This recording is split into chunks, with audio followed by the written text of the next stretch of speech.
Hello everyone and welcome back to another video.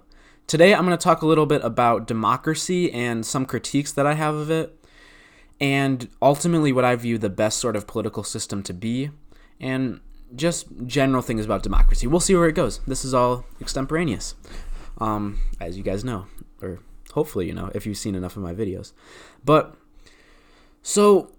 To start off the video, one quote that I hear about democracy a lot that I find to be very true is the idea that democracy is two wolves and a lamb voting on what to eat for dinner. Basically, the idea of this quote is that democracy allows a majority of people to oppress and take away the individual rights of a minority. Because democracy allows you to vote on anything and everything, including rights violations. This, to me, is not a very efficient system of government, pure democracy, because it leads to these sorts of things. We need to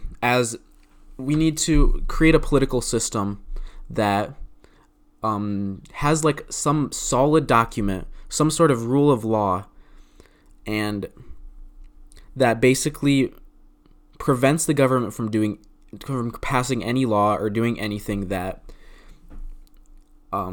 takes away individual rights. That was seemingly the intent of the Constitution and what the founders were doing.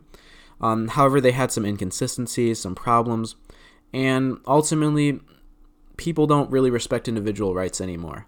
That's not necessarily the fault of the founders, but it is the fault of people today who want to take away individual rights at every turn. So now we live in a lot more democratic of a system, because the majority can do just about whatever they want. They can take away anyone's rights if they want to. They can get whatever they want.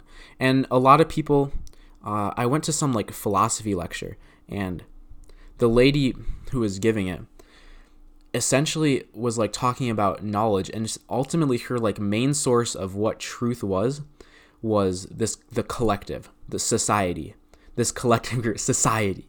We live in a society. Do you know that? But yeah, this collective group, just everybody, the thoughts of everybody, the beliefs of everybody, that was her standard for what morality was and for what knowledge was. And that's a really dangerous standard, because if that's the case, then we can take away anyone's individual rights. We can stifle anyone's mind if the group wants to.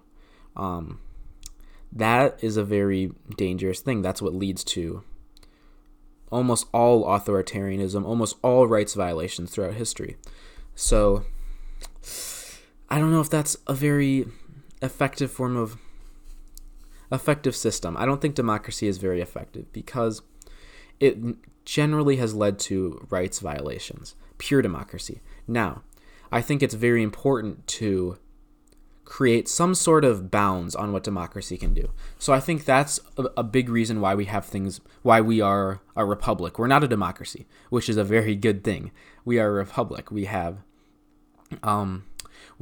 elect senators who go to Congress, and they're more knowledgeable than us and about politics, and they'll vote for us basically. I mean, that's probably a better thing, because we don't want the uneducated, easily swayed in masses voting on everything, because generally people are not that politically educated. People are not, which is okay. We want people to live their own lives.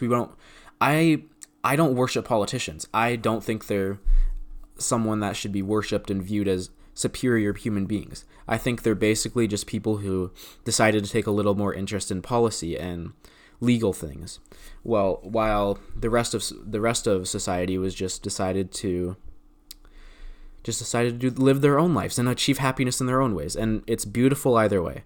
I think anyone who achieves happiness is living a beautiful life. Hell yeah.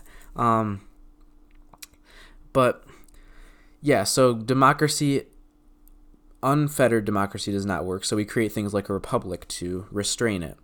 However, it still gives a lot of power, even in our system, to these representatives, because they can basically do whatever they want as long as it doesn't violate the Constitution, which has been made very, very fucking loose over the years. You can basically do whatever the fuck you want in office. and the Constitution has become pretty irrelevant at this point. But that's what happens when you give the government the ability to do a lot of things, like get involved in the economy and get involved in people's personal lives and structure society and create a culture establish what the culture should be. So we don't want government to have too much power because of individual rights violations. So my ideal system of government would be one where the government simply creates this document that says we need to respect individual rights. The government cannot get involved in the economy, and the government cannot try to structure society to engineer their own ideal world. People have to make their own decisions and follow their own minds, and all the government needs to do is defend individual rights of its citizens, which is not what we have right now. And this system could end up looking like a democracy, because I do think ultimately decisions should be voted on by the people. But I don't think there should be as much up for decision making as is implied by a democracy, by rule of the people. I don't necessarily think that's a good thing. I think it should be rule of the law, of individual rights. That's ultimately the ideal system from my perspective. And we've fallen short of that. We really have. So yeah, I think that's all I have to say for this video. Thank you guys for watching, and I hope to see you in the next video. Peace.